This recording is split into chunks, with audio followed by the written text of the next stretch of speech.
Morning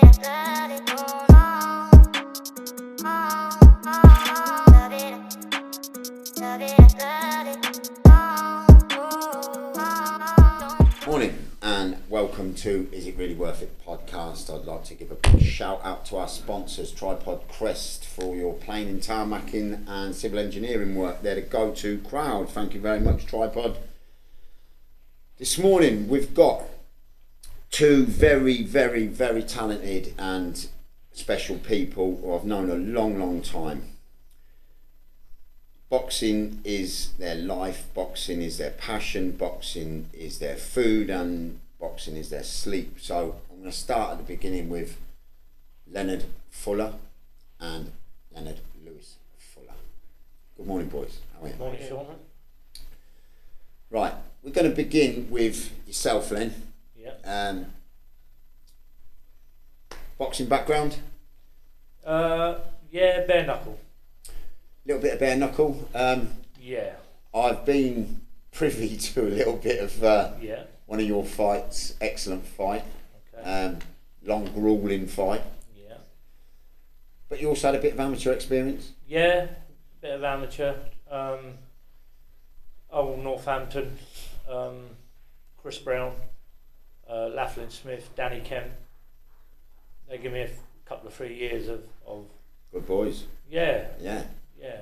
I had hard upbringing to it because obviously I was a young, gangly kid, bit tall for my age in reality, and there was quite a good couple of lads. One was Ivan Kemp, which was Danny Kemp's son, and the other one was Bobby Kerr. Great kids. Very talented kid. Great kids. At the time, I'd had 0 or probably 1.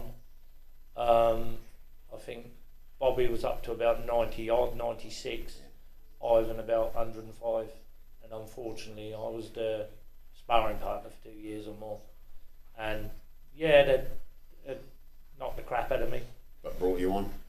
But learned, because of the hard, not that I was better than anyone else or whatever, just because the hard mentality and the want to do good or try to do good, Sean. They brought me on. Yeah. And brought me on well. But Leonard, that's what good sparring does for your average fighter. It brings them up to that next level. Without a shadow of a doubt. But I always had, I'm not blowing my own trumpet, but I could fight from a young kid. Yeah. I'm not saying I was the most skillful, but always had power. Knew to a degree how to get in and get out.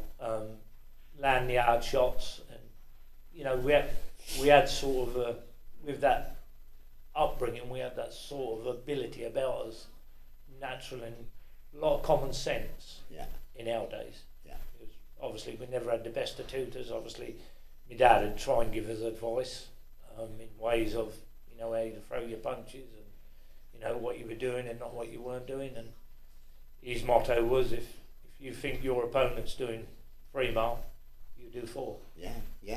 So, that was his motto. And so you're mentally strong from a young age? Very, very mentally strong. You were brought up mentally strong in a way of, you do things off your own back. Yeah. Not trying to be a man-child or something different, or I'm the man on the block, anything like that. It was just, it's in your childhood you're the breadwinner in a degree. You're a man. That's your life.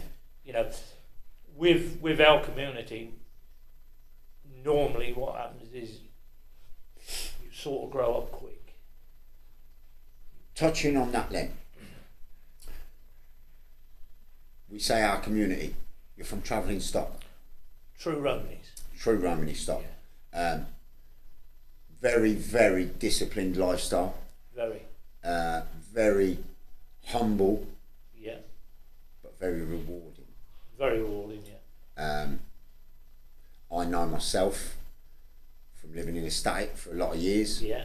It was the best years of my life because it grounded me a lot closer to where I needed to be. Yeah.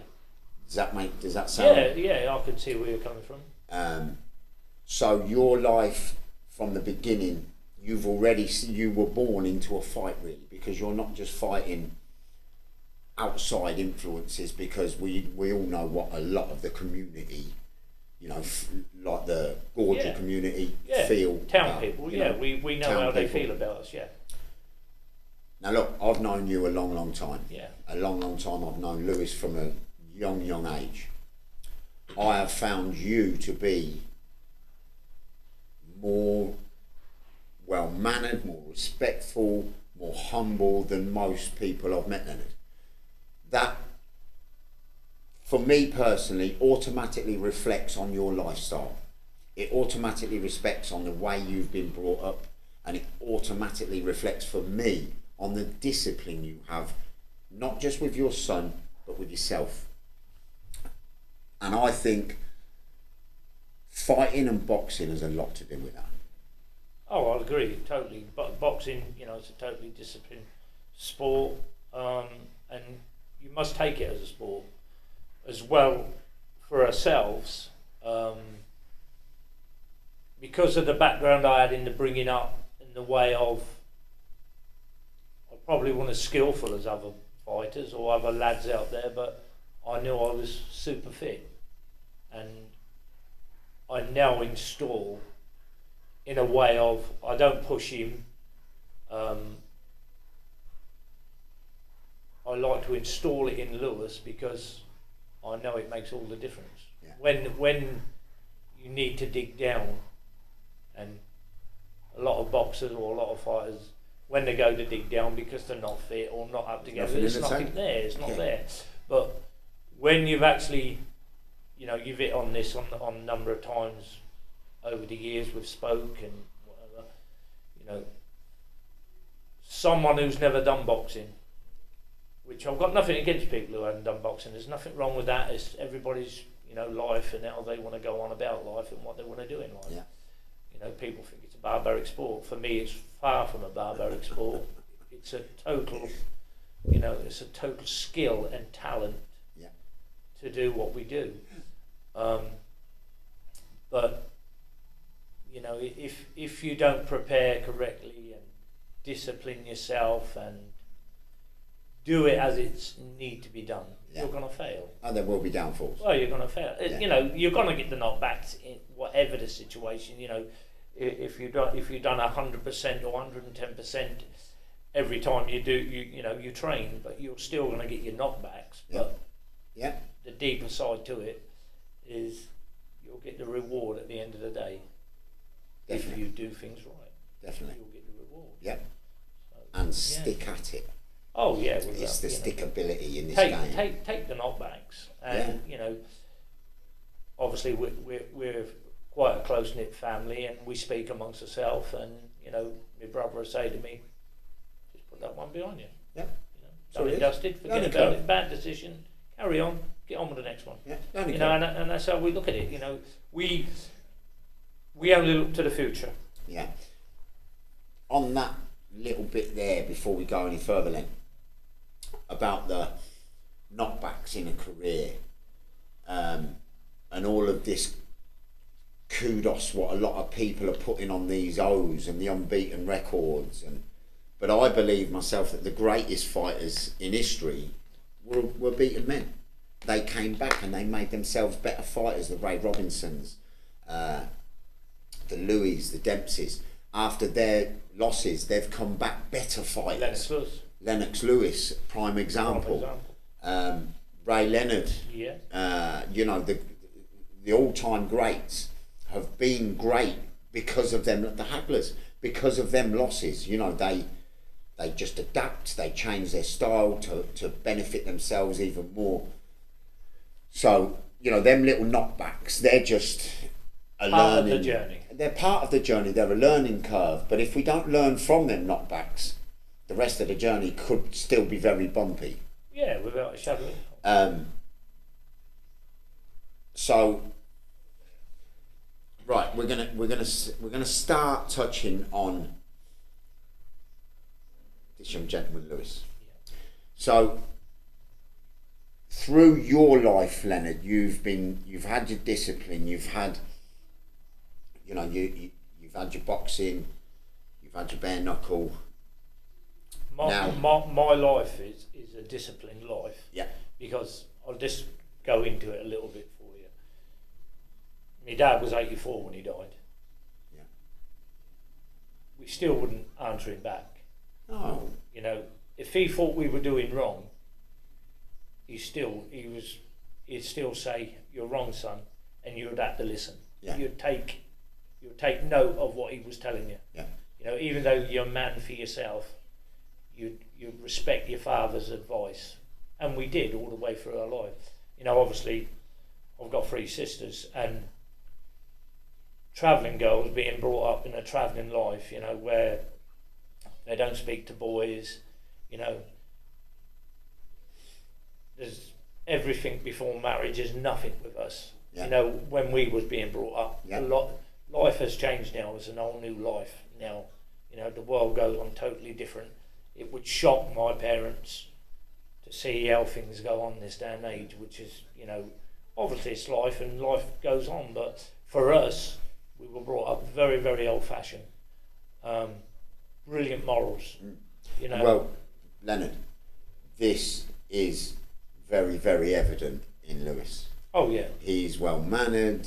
You can bring this boy anywhere to any level of social circles. Oh, without a shadow of a doubt.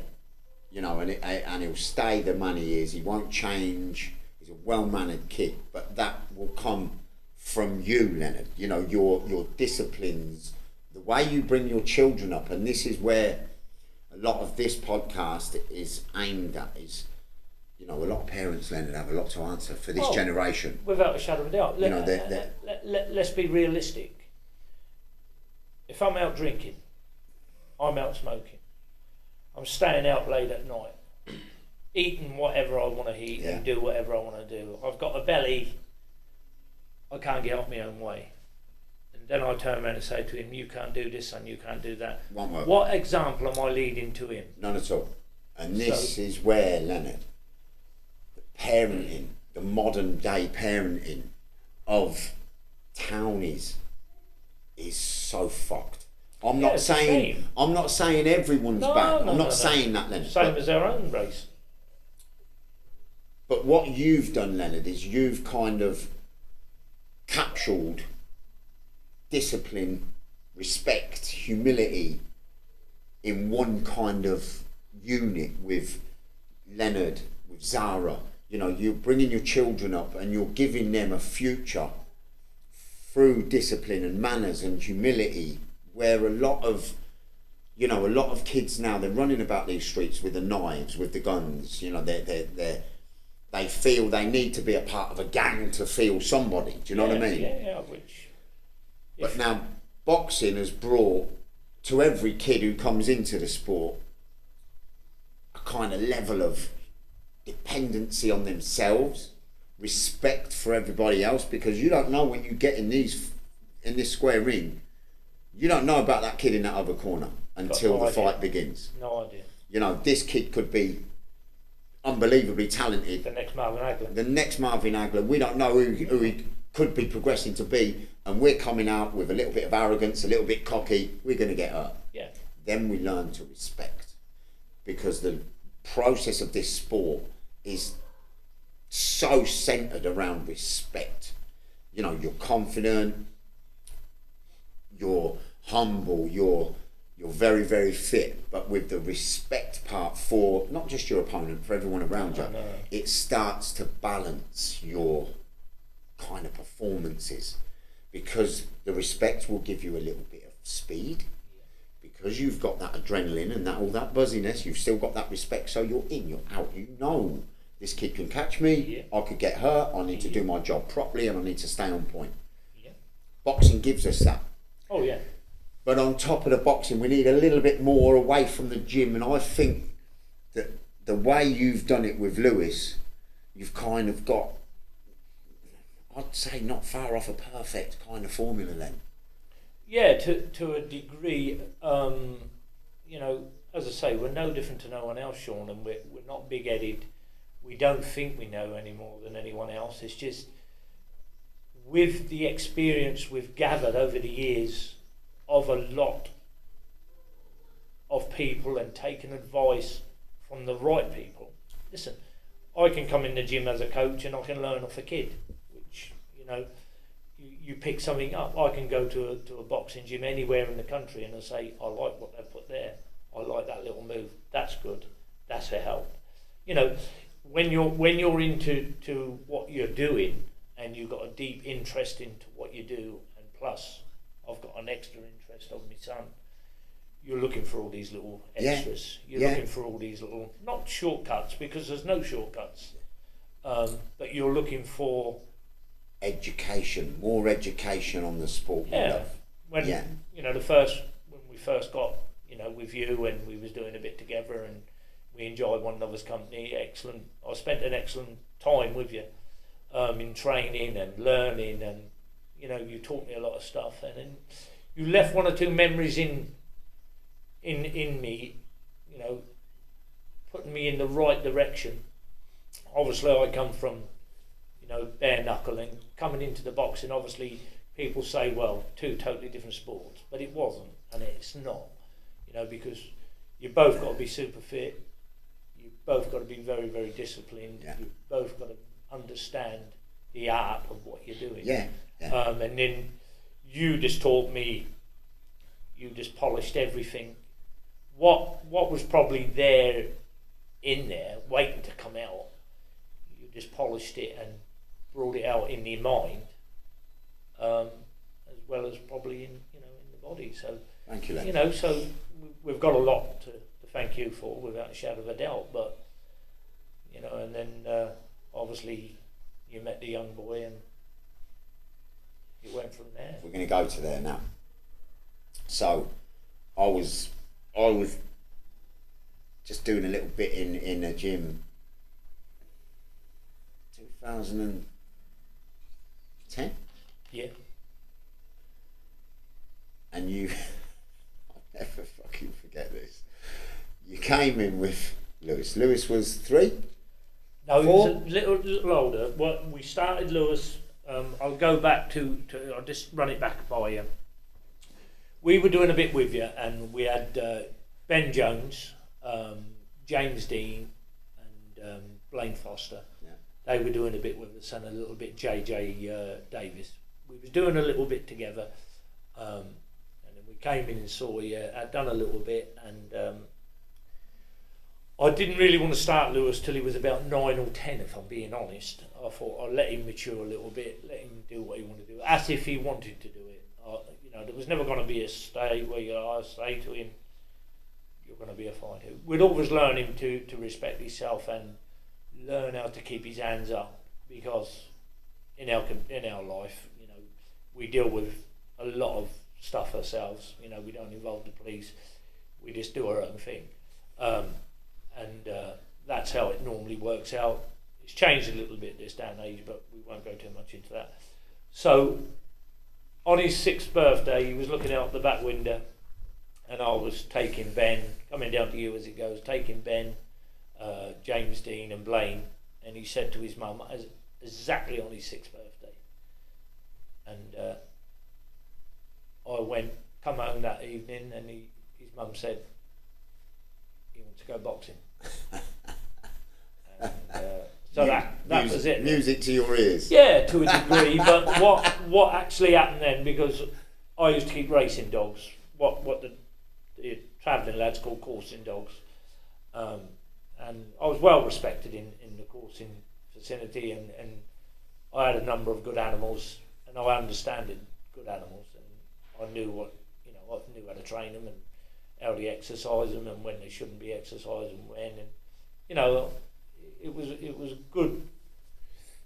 I enjoyed it. It was good. It was a sport of kings, if I'm being honest. Yeah. But that day he decided to go boxing. I knew I had to stop working with my dogs, because it was either one or the other. Yeah. Because a good animal, like a good racehorse, you've got to put so much time into it. Yeah. Which you know yourself. Yeah. And if I was neglecting Lewis for racing one of my top dogs, then I was wrong. Yeah. Because that's me flesh and blood. So I said, the dog part of it, that's me finished. I'll now put my time and sort of everything, not everything I knew, but as much as I could get into him as a kid, I'd put into him now, because it's very, very hard. It's a very hard sport. It's the hardest in the world. Well, listen, you know, you don't need no telling him, nor no one else. As soon as you step into the centre of that ring, all the shortcuts, everything else what you haven't done, every door you haven't closed, you will be found out. And very quick. So same in life though, Len. You take a shortcut in life, you get rumbled sooner or later. Obviously, it is what it is, and you know, as I say, it don't make us better than anybody else. It just, but we went about it as if you either do it right or don't do it. Right, Leonard. That's the commendable bit of what I'm going to touch on now. You just said there it was either the dogs or your son's career. Where I think a lot of parents are going wrong is they're ignoring their children's futures for their own fucked up pastimes or whatever they want to do. Go out drinking, go out gambling, go out, and a lot of kids' lives are being put on a shelf kind of thing and left to kind of like just fester. Well, you know, this is the discipline we've got. I'm self-employed. I work for myself. You know, I haven't got a 9 to 5. I work for myself. But you work hard. I know you work very hard, and you know it. Yeah. But I'll cut work short to get him to the gym. To put into your boy. Yeah. Rather than let him miss the gym, I'll put an extra day's work in where I could have finished on that day. I'll say, well, I'll have to finish it tomorrow because he's got to get to the gym. Yeah. And that's how we are. Yeah. You know, unfortunately, our washing machine's never turned off because it's continuous gym kit. Gym kit. gym kit. We use more washing powder than anyone in the country, I think, because it's a complete. You've got a contract. 24/7. You've got a contract with Daz Automatic. Yeah, 24/7. The poor washing machine doesn't turn off. We use that many. It's a shame. But you're using an industrial one now. Yeah. So you know where I'm coming from. Yeah. You know, it's a full time. Yeah. Full time. But commendable that you're putting your time into your future. Oh yeah, because you know the reward I will get at the end of the day tenfold. You know, it's not about me. It's everything is free. Yeah, right. So I'm going to go then to when Lewis first walked into that gym as a very, very happy, cheeky little kid. Yeah. I think it was the second time he came. I took you on the pads. Yeah. Can you remember what I said after that first pad session? I remember what you said. As the second time we walked into the gym and we were having a bit of crack and whatever, and everything was going on around the gym. You had quite a few lads in, by the way, and I remember it very well. And you went, "Come on then, Lewis, let's have a look at you." Yeah. And yeah, I remember it very well. You remember what I said? If I'm being deadly honest, Sean, I can't. Afterwards, I can't, but obviously you do. You've got something very special here. Yeah. From there, it just went so rapidly. Yeah. So rapidly. We've spoke about this, we've touched down on this a couple of times. I'm going to, an example. Not very often in boxing does a father and a son relationship working together work, but when it does happen and it does work, it is exceptional. Oh yeah. You know, you've got the Kawasakis, you've got stop me there. You've got Joe Kawasakis, father and son. Peter and Eubank. Peter and Huey, Chris Eubank Jr. Nigel Benn, but he doesn't have a great deal to do with his son, but he does. Yeah, he does. We won't touch on that. I could say a lot on that. Yeah. But you've seemed to found such a good rhythm with Lewis, and your timing seems to be bang, just right with Lewis. So from that first sighting, I'm going to call it my first sighting of Lewis's talent. How did you feel, Lewis? When can you remember back then? Remember a bit, yeah. Yeah, but how, when you came into the boxing gym, how did it make you feel? Did it make you feel like, a lot of kids come into gyms and they feel intimidated and No, shit? Completely opposite. I was happy to be there, excited. It was like Well, this is like a new home, like that. yeah. Straight away. Well, this is what I Home. seen with you. Instantly, you really wanted to be in that environment. So this is something for you, Lewis. What it's just felt, just a comfortable transition, really. Yeah. Yeah. So you boxed very young. Your first fight. It was an exhibition. It wasn't a fight. Yeah, It was an exhibition match. But you see, kids don't. I can remember you asking me for when can I fight? Yeah. From you was 7. 7, yeah. Yeah. Yeah, so When was his first fight? 7. 7. Yeah. Cracking little fight, wasn't it? Very good. It was Shots were thrown. brilliant variety. That variety of shots that you'd never expect from a kid. No way. No. Not a chance. So from then, Lewis, Yeah. your career started at 7, really, Yeah. and you haven't really stopped. No. It's more or less from where I can memorise. It's just been day one. It's just a lifestyle at this point. You know no different. You know what I mean? You don't want to know no different. It's the best. It's the best life you know. You train, work hard, fight, you win. So, but you will only win when you put your work in. Definitely. No shortcuts. I can remember going for a Sunday morning run, and we all know about my Sunday morning runs. Yeah. They can get a bit cheeky, but you were coming out when you were 7. I was there. You were pounding road with us at 7, Leonard, weren't you? And sticking as well. And sticking. Can I just butt in here for 1 second, Sean? Yeah. I first knew Lewis was going to be an athlete. Obviously, we always expected some sort of athlete.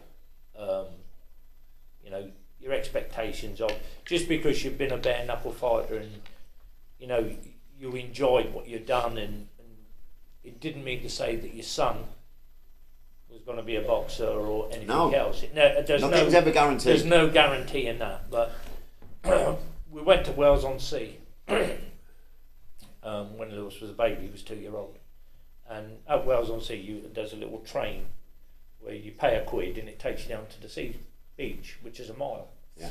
So lovely day for me, the missus, and the daughter and Lewis. Obviously, Lewis is 2-year-old. So we're down on the beach, spent a bit of time down there, liked the sun, a little bit of a break, loved it. And so then we decided to walk back up to the main area rather than take the train back, which is a mile. And he was 2-year-old, and he was 2-year-old, and he jogged all the way back. 2-year-old, I couldn't believe it. And what I kept saying to him is, "Come back, son. Somebody's going to catch you in a minute and go with you. Come back." And he jogged 50, 60 yards, jogged back, jogged 50, 60 yards, and my brother rang me as we was getting back up to the shops and whatever. Back to where the car was parked. My brother rang. He went, "What are you doing?" I just explained. I said, "We're on just a family outing, bit of fish food and whatever." I said, "Just enjoying the day, chilling out." I said, "But I've just had a shock in my life." And he said, "Yeah, what's happening?" I said, "Well, this child," I said, "is 2-year-old. I said, "Some kids can't walk at 2. I said, "He's just run a mile." I said, "From the seaside back to the town." I said, "Unreal." I said, "Whatever he's going to be, a footballer, rugby player, tennis, whatever it'll be, He's going to be good at it. I said, "He's going to be some athlete." Yeah. And it just, for me, from that day, it just stemmed from there. Yeah. I can never remember him as a kid getting up and walking around the bunks or the settee or whatever, you know. He just seemed like from being a child in a cot, bang, he was up, gone. And you know, those were little signs even then, Sean. Yeah. I'll just say this to you. I won't be around, by the way, at this time. But if ever they do an autopsy on him, when he's dead and gone, they'll find something different inside. Just a boxing glove. No, they do. I'll just find a boxing glove inside there. The day I go, the day I'm gone, I just want him to lay the belt over me. Yeah, because we're going to get to that. We're going to get to that. But yeah, I think when they do an autopsy on him, he'll have something different inside, because I've never seen a better set of lungs. Yeah. And I've yet to see a better heart in a kid. Yeah. Not just for wanting to keep going or stamina or anything like that, but as a warrior. knockback. As a warrior. No knockback. Yeah. And it's very, very hard to be able to tick all them boxes. Yeah. Is extremely hard. Massively hard. Very, very rare to find. Yeah. And that's you'll remember back when Lewis was 7. I don't remember the name of these lads, but there were 2 old, really tall old lads come to your gym. 2 old men. I would say they'd be well into the 70s, may even been 80s, but there were 2 big men. And you had a chat to them, whatever. One of them was an Irish fella. I think there might have been both Irish. I think there were 2 brothers, Sean. 2 old men. They were old. I was just getting on with my training, and you was doing a little bit with Lewis, and they were about to go out to leave the gym, and he went, well, before you go, I want to show you something. I remember it distinctly, very, very well. And they're very respectful men. They stood still, and he went, Lewis, get in there. And he went, watch this. And you done a bit with Lewis on the pads. And whilst you were working with him, one of them walked round, because I was over the other side of the ring at that time, just looking on, doing what I was doing, just looking on. And he came round, he went, is this your son? I said, yeah, it is. He went, let me explain something to you. He said, you probably already know anyway. I said, yeah. He said, every now and again in life, one creeps out the woodwork. Yeah, I know this is. He said, and I'm going to tell you something. That is one of them. Yeah, I know it is. I know. I can remember. That is one of them. He said, Frank. you know, so you got to respect. As a parent, was I overlooking what I was seeing? Was I seeing something what wasn't there? If you know what I'm saying. Or maybe you wasn't seeing something, looking for something else. Well, maybe so. But was I, excited in myself and thinking to myself, yeah, he is. No, you when, didn't. But no, when I had didn't. a number of people, I wasn't asking the question. You can't ignore it. I wasn't putting him out there. He was just doing what he was doing with you and whatever else he was. And people were coming to me and saying, that's something different. Yeah. That is something different. We knew this. But you see, I'm going to go back to the Tyson John scenario of the father-sons. DNA, Leonard. Yeah. DNA gives and means so much to fighters before they even start their career. Oh, if the DNA is there, which it is, we know it is, we've spoke about this before, we just make that grow. We give growth to that DNA. Yeah. You've given your life up then. Oh. You've given your whole life up for Lewis's. And you see, parenting, absolutely off the scale. But your reward, and I'm sure this is all the reward you want, is a belt round his waist. Oh, without a shadow of a doubt. Right, now, the way you are living, Lewis, the way you train, the way you see this sport, for me personally, you see this sport through an adult's eyes, but you're still only 15. So the sport is already ingrained in your DNA. You don't have to look, you don't have to search.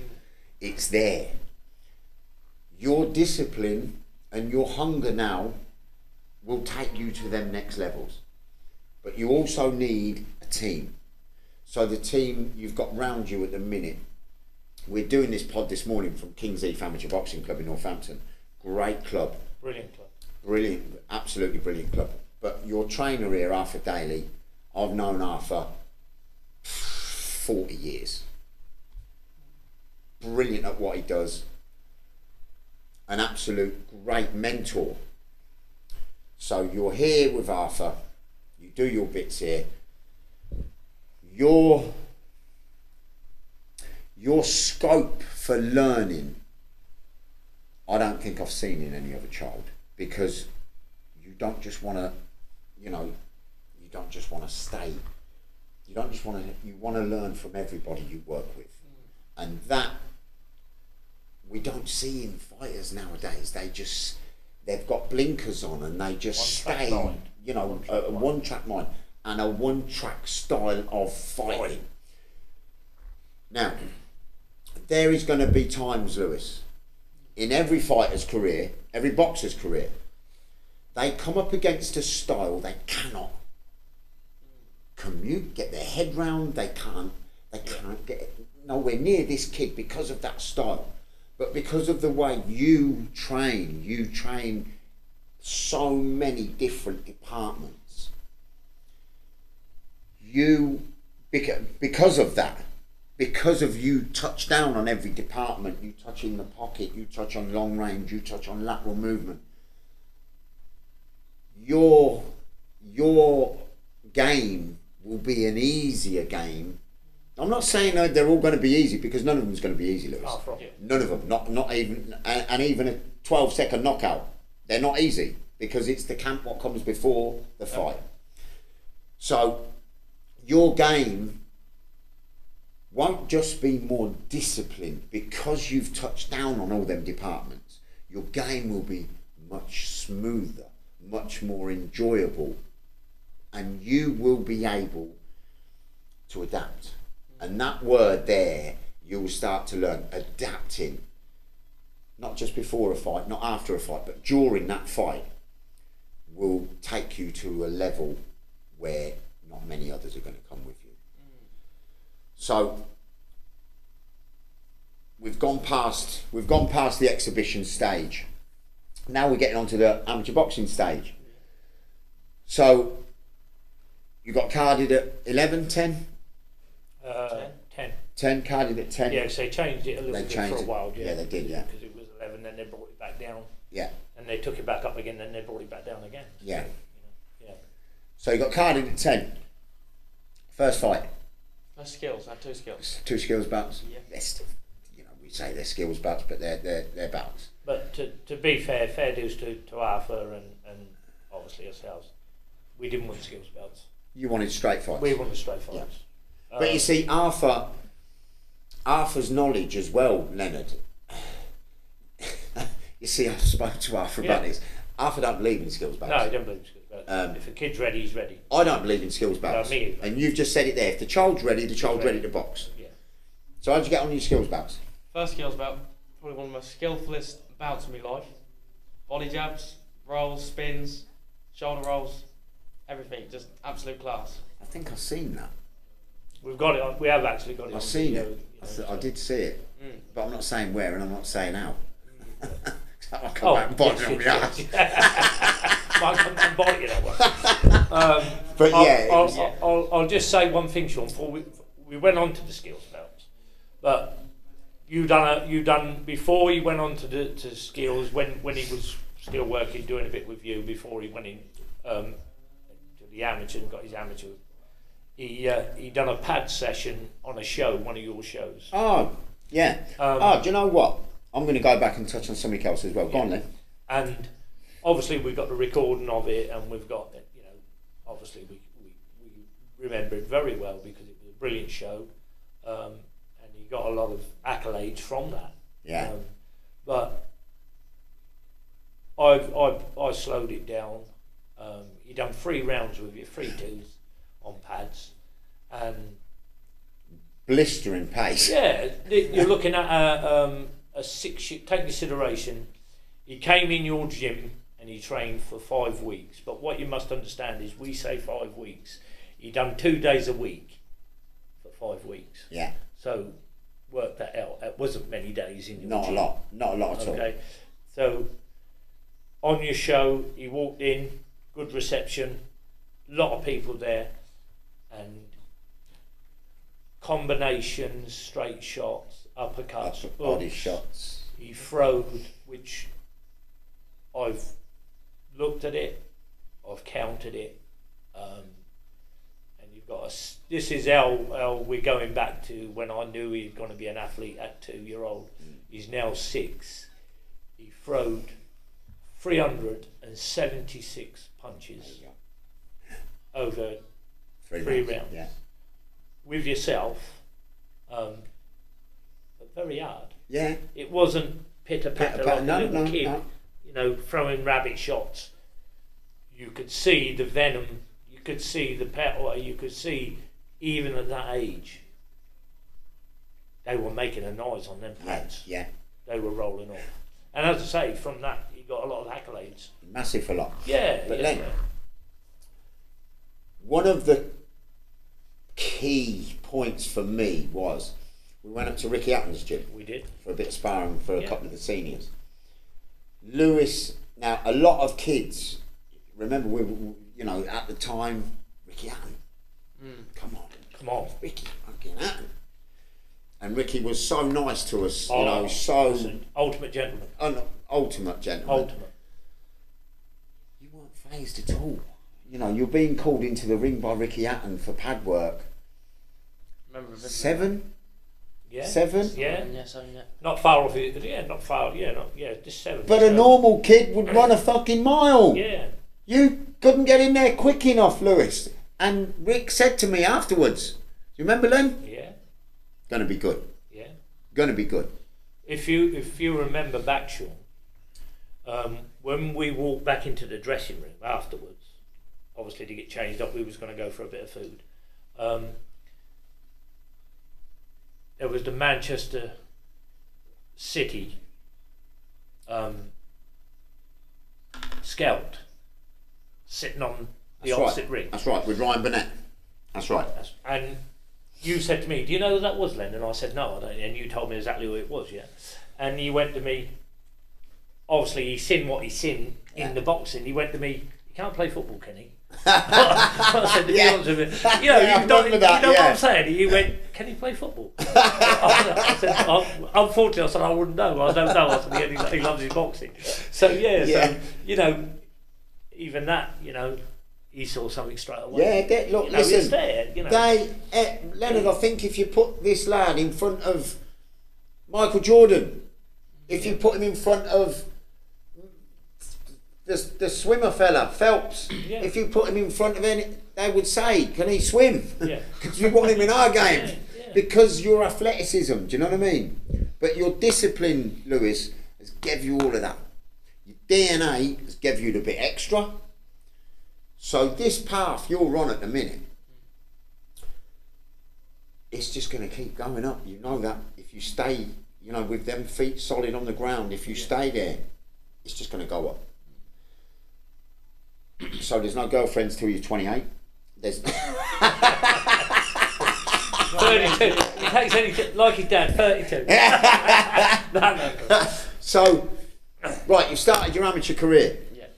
You've had your skills belts. Yeah. You've blistered them. Yeah. So now we want to go into the boxing. Your first fight was over at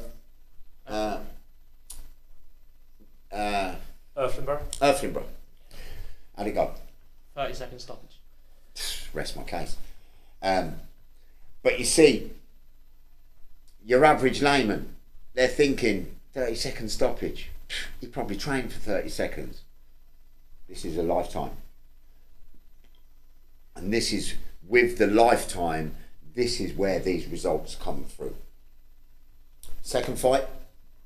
fight? Will that go distance or another stoppage? It was a late round stoppage, wasn't it? Yeah, I think it was Late round stoppage. Yeah. You see, I'm going to touch on this now, Len. Right, my style of training is very pro-orientated. Yeah. Now, I watched the fight of yours last week, Lewis. You're very, very... Take that vest off, you're a pro fighter.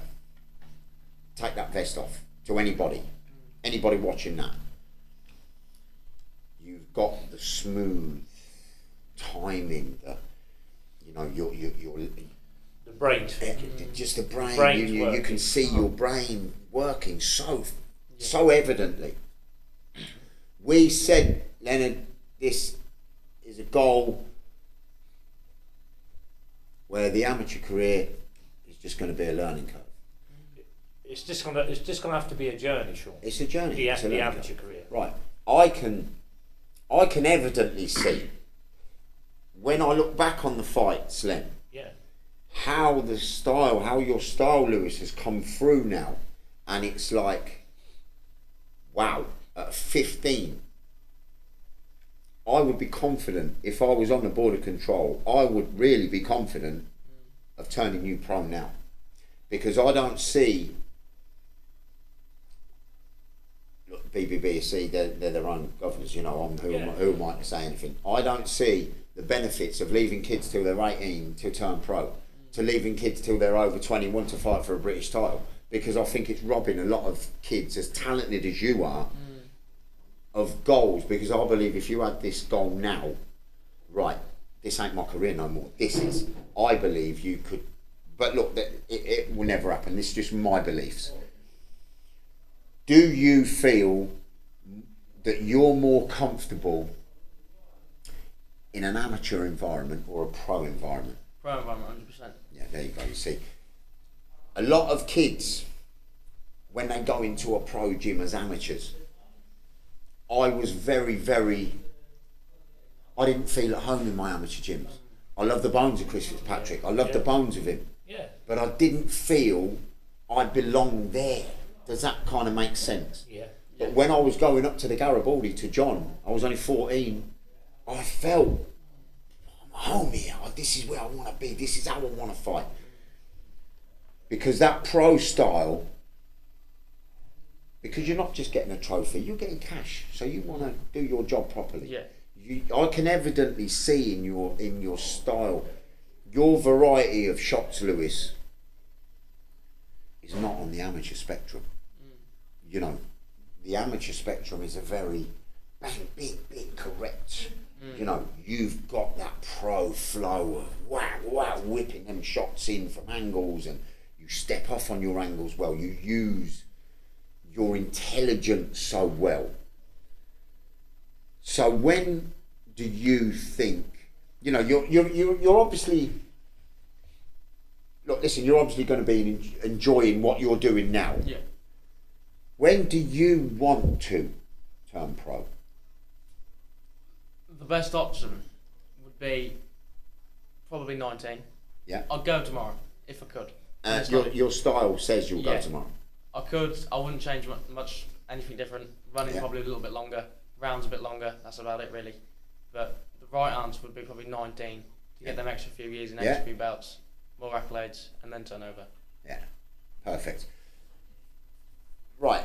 We know with the accolades from the amateurs, we get we get choice.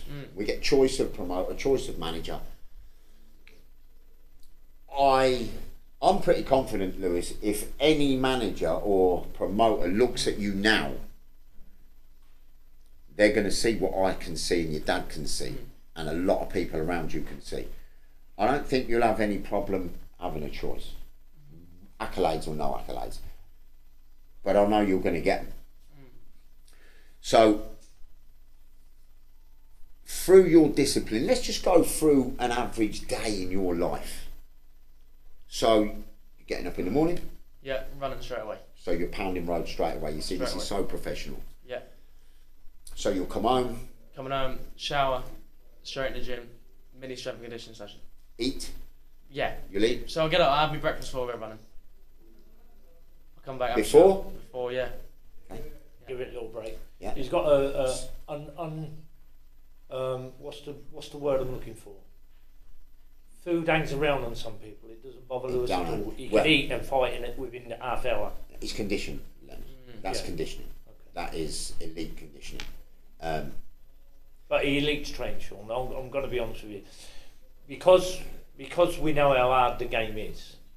You know, when he was very, very young, he used to come back to the corner and he'd be panting a bit. But now he's reached an age where he knows for himself, where he's not relying on me to tell him anymore. He's finding it out for his own body, not me saying, son, you've got to put this extra bit, you need to push on here, because when you're in that ring, what we try and do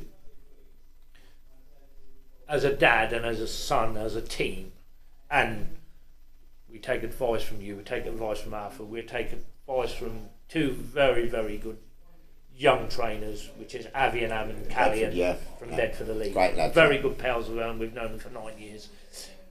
Treat him like a brother. Yeah. You know, I'm not just saying it, if ever anything happened to me in life, that'd be the two kids that you'd say, right, go with them, you'd feel, other than yourself, you'd feel absolutely safe with, other than yourself. Yeah, right. So, pray God nothing ever happens to me, but I know with yourself and Navi and Am and Arthur, he's surrounded by the right people anyway. But going back what we were saying, he's now found out for himself, how extra he's got to train, how them little times of pushing up them hills, changing the gears. He knows this is all going to complement me in here. Yeah. And in his last few fights, he comes back to the corner, not breathing. You just give him a few seconds to sit down, just talk to him steady. He's calm. He's talking back to you. Yeah. He's not panting. He's not excited. He's just calm, relaxed. I'll ask him when he's ready for a drink, not drink. Yeah. Are you ready for a drink now? Yes. Everything's just so. If I'm being honest with you, going back to the DNA, I'll just hit on this a little bit. Why do we breed certain dogs to bitches to breed a certain line of dog? Yeah. Why do we put a certain racehorse to a certain mare to breed a certain line of? Because of the DNA. Will make the best. I'm not saying because DNA is just not going to make it for you, but if you've got the other attributes to go with the right partnership, and everything else to go with it, then I think it's a big bonus. Yeah, I think it's a big bonus then. But I'm only saying what I've learned and what I've looked into and what I've seen about boxers and listened and done. You can train, and for me, you can train and do whatever you need to do and double the training of a boy who's born to fight. Yeah. The one who's actually, I think, the world champions of this world. They're born from day one. Yeah, I believe that. Without a shadow of a I believe that. I think they're there. I'm going to say something here which you shouldn't talk about, because obviously from the community we come from, you shouldn't even bring this up. But I'm going to say it because I'm a man of the world, and I know what I saw. Before Lewis was born, they done a scan where they do a certain scan, and the kid was sparring. You could not take it away. It's there, we've got it, it's in black and white, and he is where he is at the time, if you know where I'm coming from. He's not even in this world, and he's sparring. What can you say? And giving your mum an hard time. Yeah, what can you say to that? He weren't kicking in the belly then, he was left hooking. But what, come on, let's be realistic. But some things you imagine, but it wasn't no imagination. I see it with my own eyes, and we've got the picture to show it. Yeah. So you can't get away from it. Brilliant. He was born to do what he does. Yeah. He was spot on to do what he does. We With help, oh yeah, commitment, sacrifice from you and Jane. yeah, You know, everyone around you is making sacrifices for your future. Do you know what I mean? And you're just fulfilling all of these, Lewis, at the minute. You're giving everything back. So you've got back from your run. You've had your mini S&C conditioning session. You're back from that. Yeah. Eat sensible. Yeah. very. Right. Pardon me. Do we eat sweets? No. Right. If you were to, Just before coming to the gym, a little chocolate bar, Mars bar, something. so I didn't want to hear that. But look, Energy-wise. it's a little kick of Quick as sugar, quick energy boost. Right. So your diet is pretty on point as well. How many meals a day? Maybe 5, 7 or 8. Yeah, perfect. This is Small. This is tiny meals. Small. But regular. Fish, rice, chicken, brown rice. Yeah. Obviously, turkey mince. Yeah, plenty of veg. Yeah, loads of veg. Yeah. And fortunately, most kids don't like vegetables, but fortunately for Lewis, he does like vegetables. Beautiful. Yeah, good man. So it's very good. Yeah, perfect. Very good. So, afternoon, rest. Resting, yeah. Evening, gym. Straight in the gym. Home, food, shower, bed. Yep. Right. There is opportunities in your day where you could very easily, Lewis, off and get involved with arseholes, gangs, knives, Very easily. because Yeah. this is the world we're in. And where we actually live, there is such things going on. Yeah, it's everywhere, Leonard. It's So, a fucking pandemic. Listen, he had a. How do I want to put this? He had a kid the other day. I asked him, "Do you do balloons?" Leonard. To ask him, do you do balloons? Obviously, and he went, "No, I don't." Oh, the gas things. Yeah. No, I don't. Not interested. Yeah. I don't even want to talk about that crap. Yeah, good man. It doesn't bolt. I'm Brilliant, doing what Brilliant. I'm doing. What he exactly said to him, listen, if you want to do your life that way, there's nothing wrong with that. You do what you want to crack do. on. That's your life. Yeah. But my life doesn't revolve around that. I've got too much doing what I want to do. Yeah, and you see how commendable, because it takes bravery, Lewis, to say that 9.9% of kids now ain't got the balls to say, you do your shit, I'm doing my shit, because it's peer pressure. They all want, let's get at him because he'll be one of us. Do you know what I mean? Yeah. So, but you see, this is what boxing breeds as well, Oh yeah. Leonard, with the young lads. It's I can do this shit on my own, because I ain't going to have my pals in here with me. My pals ain't coming in here protecting me. They ain't got my back when I'm in the ring.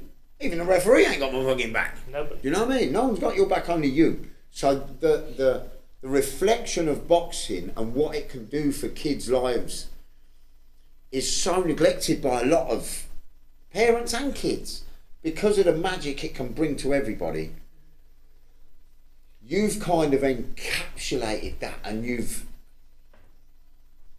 kind of wrapped it round you as a shield. Does that kind of make sense, Lewis? Yeah, You know what I very mean? much so. Because there's not a lot of kids, Lewis, will turn around to another kid and say, you do your thing, I'm doing mine. Most of them, even if they don't want to get involved, would say, oh, let me try it then once. My people won't hear about it, my pals won't hear about it, let me just try it once. Once is too late.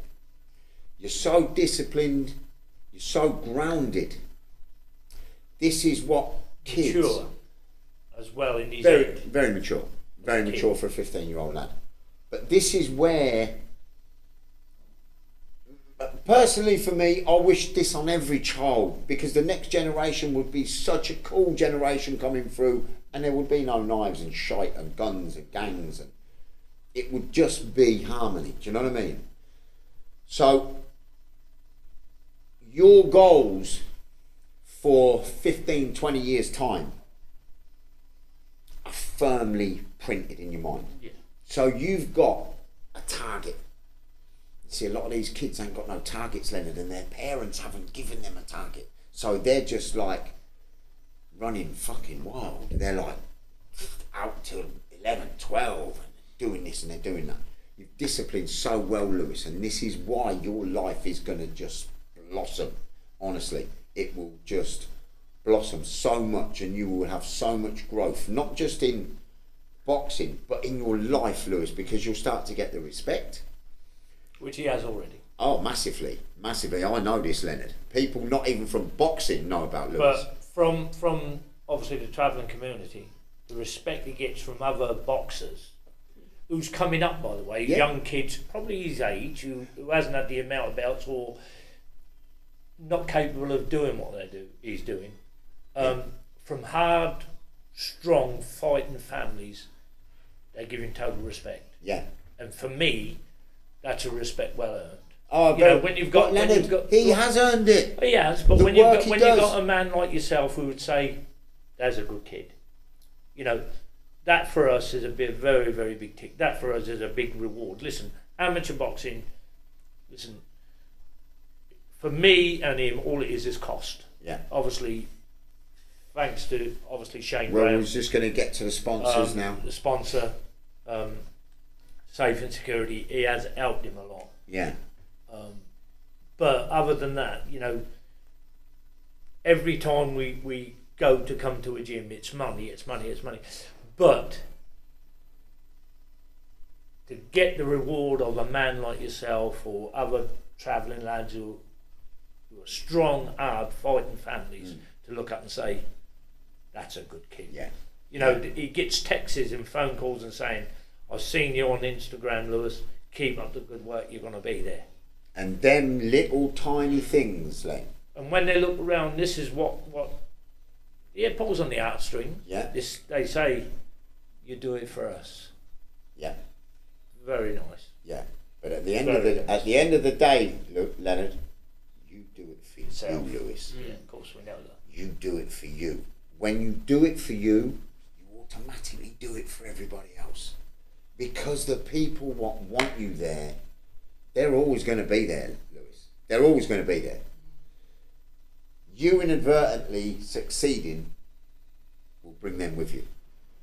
Because, you know, if you've got a good team around you, you're going to bring them anyway. Yeah, they're going to go with you anyway, Lewis. Obviously. But the people what send you the messages, the people what give you the little compliments, you know, they're so valuable. And Definitely. look, I know kids. I know young kids now. I speak to their parents, Len. And one of the parents has even admitted to me, I'd never tell him he's any good. What? This is their child. I'll never tell him he's any good. This is where the next gen's suffering. Because they've already been put into the ground and told, you're never going to be nothing. Very few will come out of that hole then and fight their way to the top. Oh, yeah. You've kind of... Listen, you haven't even started the journey yet, Lewis. But you're already halfway up the mountain because of how you've been on the journey so far. Does that make sense? Yeah. You've disciplined so well. You've shone, Lewis. Do you know what I mean? And everyone around you can see this light around you.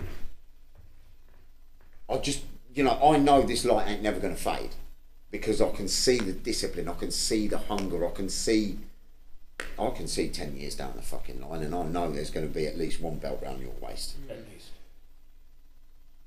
So, you know, I want to. This is for a message to these kids. Do you know what I mean?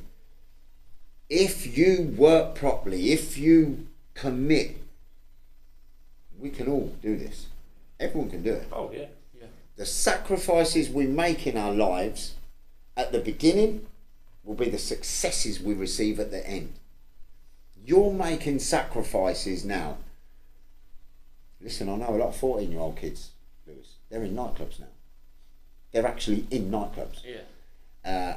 Simon pulled a 15-year-old kid out of his club a couple of weeks ago with a thing on him. Yeah. A 15-year-old kid.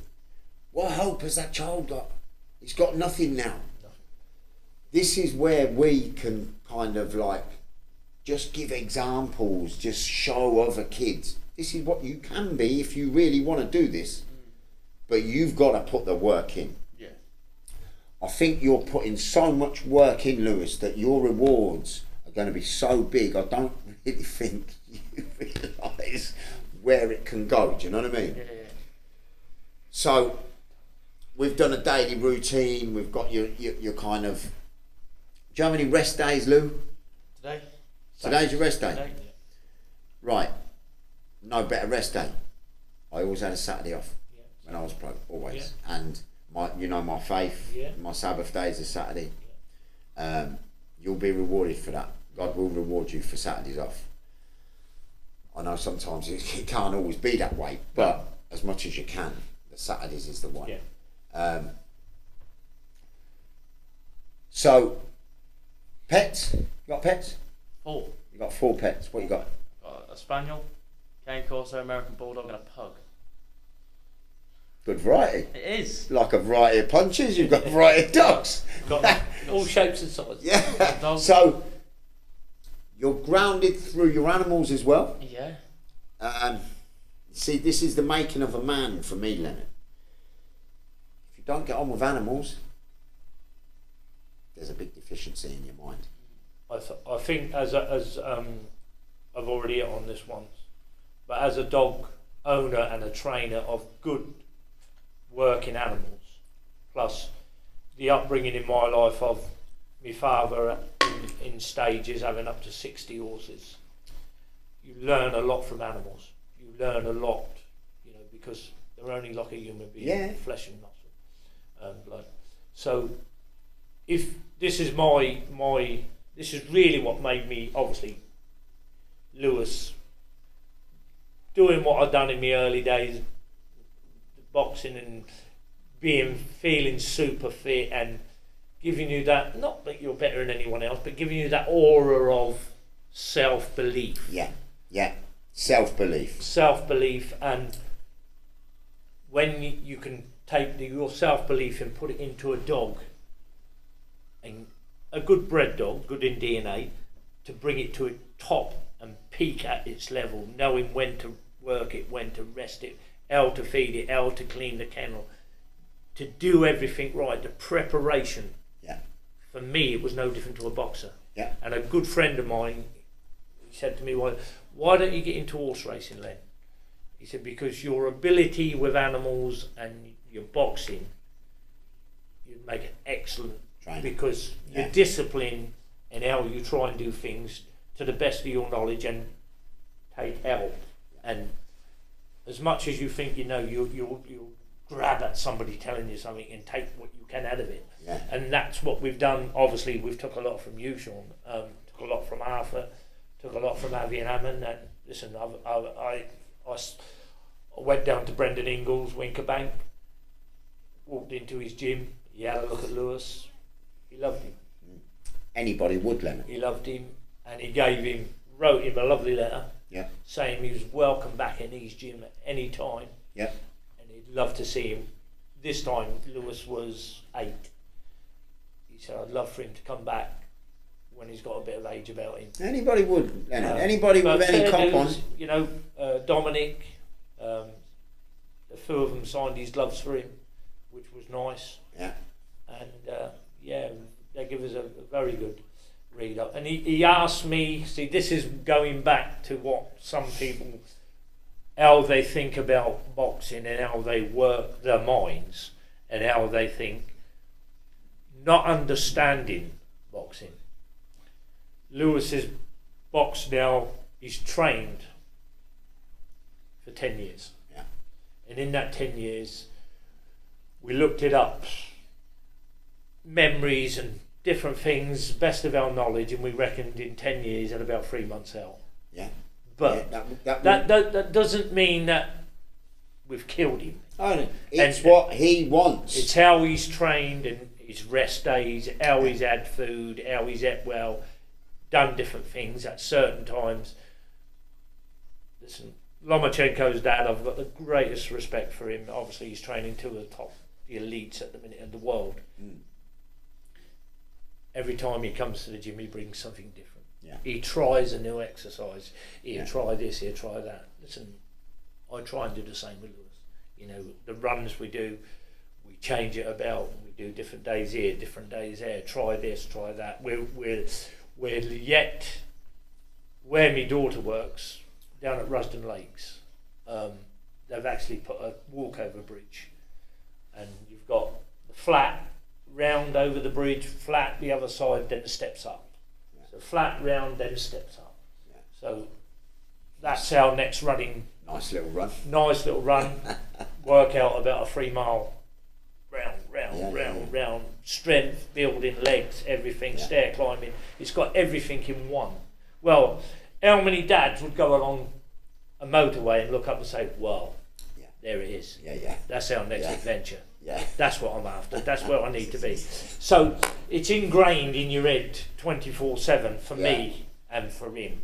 You know, I'll say to him sometimes, "Have a look at that. Have watch this, watch that," because he's so in his own way, Switched on in his own IQ, in his own methods.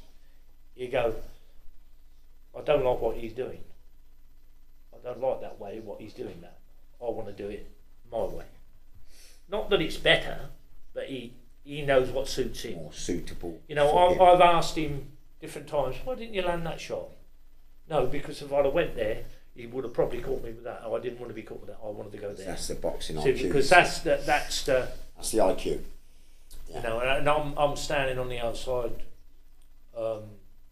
which, you know, just because you're in there doing pads and, you know, telling boys what to do and not what to do doesn't really make you an out and out coach. A good coach, you can stand on that ring apron and read things, see what's happening. And you were one of the. This is stuck in my mind from the day I met you.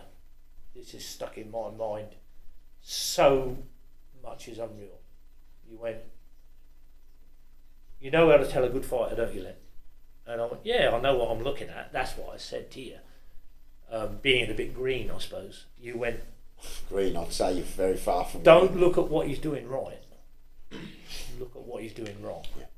Pick the And faults. that's stuck in my mind so much. Pick the faults. You know, why should I be looking for what he's doing right? He's trained to do right every Yeah, day. he's done it. It's already done. See what he's making, the mistakes he's making. Yeah. And that's how we try and, you know, and you know, me and Arthur, we go up and down, travelling up and down the country, fighting different clubs and whatever. And all he does to me, he just look over. He look over me and just go, "Just give me the eye," because we're watching top coaches Yeah. do stuff with boys, and you say to yourself, "What is Effrey doing?" Yeah. We've had I don't really want to say this, but I asked Arthur one day, I said, "If I don't want him to go on a certain England thing, Yeah. do he has to go on it?" Arthur went, "No, he doesn't." Yeah. Because they will want him. They will, but what I'm trying to say is, we've had, I won't mention, as a good girl that comes from round here, we won't mention her name, but everybody knows who she is.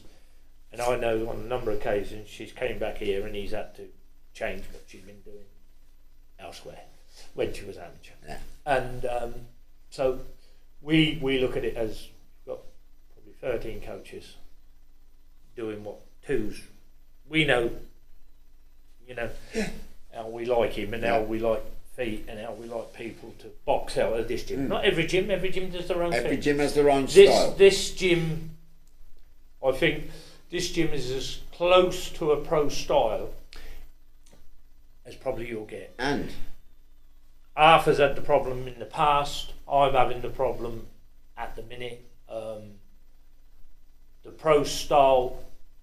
The reason why I didn't want to complete amateur style in Lewis is because when it comes to turning over, you've got to change everything. Yeah. Again. So if So it's you're halfway there, restarting. if it's halfway there already, Well, if you're 3/4 there, yeah, all you need to do then is just top up and take what you're, you know, what you're being given then. So setting down on the shots, whipping your shots in, you know, head movement, everything else. You know, unfortunately, a lot of the the amateur style. They wanted this to see the straight in lines, Yeah. in and out, bundles of shots.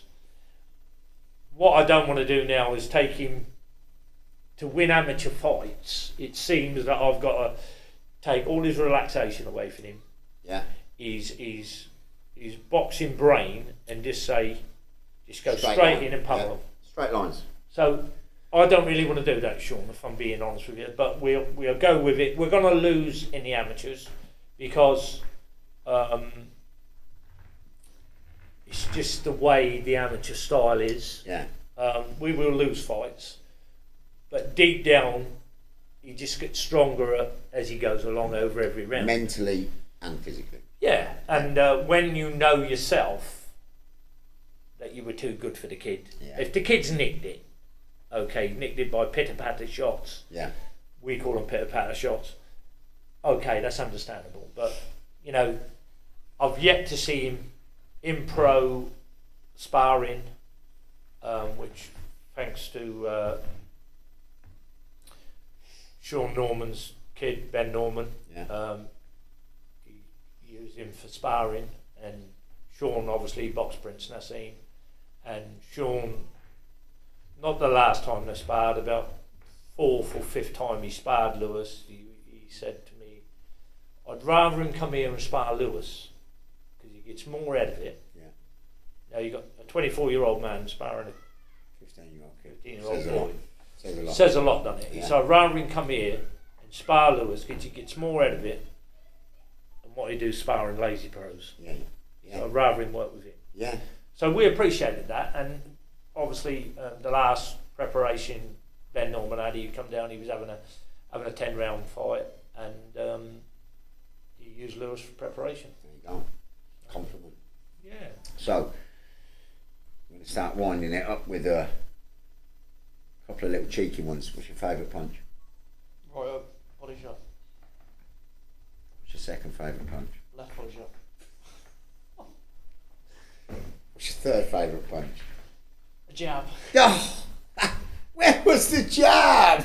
Where was the jab, Lewis? The problem, it might stem a little bit to me, Sean, for that. I do love the jab, and I've always had a decent jab myself. But the problem stems as a fighter and a boxer, and being there and done it like yourself. We know the body shot kills. Oh, The liver shot is the switch off yeah, to the body. yeah, We know that, and this is going back to the amateurs again. This is why Lewis probably don't suit amateur judging, is because he knows if he lands that liver shot, the game's over. yeah, And yeah. he's proved it with. I'll just be honest with you. Not the last fight. There's 2 fights prior, so it's his third fight back. Yeah. He was getting prepared for. We was going to other gyms for sparring, and I was putting him in with a little bit older, 18-year-olds, and he had, over a period of, it was about maybe 5 weeks, he sparred 5 different kids, and he stopped 4 with body shots, you know, and these were 18-year-old. Some was 16s, Yeah. but they were going to put 1 kid in with him, and I went to the opposite coach, which he didn't know, Lewis. I went, how many bouts that kid had? I think he had about 7, 6, 7, whatever. This kid's a bit carrying a little bit of weight, Sean. I said, you can't put that kid in with him, mate. He went, what? I said, you can't put that kid in with him. I said, trust me. I said, don't. It's not nice. I'm a coach. I said, Yeah. I wouldn't like to see it done to him. I said, so don't put that kid in with him. Did you listen? Yes, Good. because he didn't put that kid in. He put his next kid in, which was 18-year-old. And when we were half a round, he's over the top of the ring. Whoa, whoa, whoa, whoa, whoa. So, and then the other coach that was with us, a friend of mine, he said, glad you never put that other kid in. He said, well, it wouldn't hurt that kid, he said, because it would have learned him a lesson. But I didn't look at it like that. No. We're not bullies. No. don't want to be We're a not here bully, to never learn be a kids bully. lessons. We're here to teach kids. We're here to teach kids. Yeah. And we're here to get, listen, if Lewis is going sparring, we're going sparring for a benefit. Yeah. Listen. Not just for Lewis, but for the kids you're sparring. No. It's you know, fair dues to the kid, the 18-year-old kid who sparred him and got caught with a body shot. He went, I've never been hit by a kid that hard in my life. Yeah. But we pick up, going back to listening and being able to take notice of what's going on. Kieran Conway, good kid. Yeah, good lad. Okay, I spent a bit of time with Kieran. Obviously in King's Heath, this is where he was brought up and this is where he done most of his work. He went down and sparred Felix Cash. Same weight. Oh yeah, good boy Felix. I like Felix. Yeah, this is going back probably 3.5 years, 4 years probably, somewhere around that sort of time, Sean. And Kieran went to me, he went, I didn't think anybody at my weight could be as strong as what he was. Yeah, yeah. And from that day Kieran told me that specific time, he said, from that day, Len, he said, I'm doing strength and conditioning twice a week. Yeah. And this is how I looked at it. I thought, well, he's been on GB now, Felix Cash, because he's still amateur at the time, for 5 years. He's been on there for a long time. You've got an 86 belter, which is Kieran Conway. I think he lost a few of his very, very early belts when he first started, but he ended up, probably at 86 and probably lost about 8. I think and probably 6 of them is when he was first started. Yeah. So obviously, with Arthur and James and everything that was going on, a good kid, but that never went over my head. As soon as I heard bang, my ears pricked up. As soon as I heard strength and conditioning twice a week, I said to him straight away, this is where we get the advantage. Yeah. You get your strength and conditioning in now. Don't wait. No. I know we don't do no big heavyweight. No, you don't have to. He's a kid. He's not ready yet. But the strength and conditioning and how we went about it, and I think it's had a big effect on him. He's like a model when he's undressed. We know that doesn't make you a good fighter, but if you look the part, he's in good shape. You're in good shape. Yeah. You believe in yourself. It's a team effort. Yeah, His mum, myself. It's a team. It's obviously him. Yeah. But all we try and do is, I'll never push him. I'll support him in every way possible. And listen, if I've got to go to Scotland to get him sparring, I'll do it. Yeah. Because I know it'll benefit him. Yeah. But that's sacrifice, Len. I've sacrificed my life.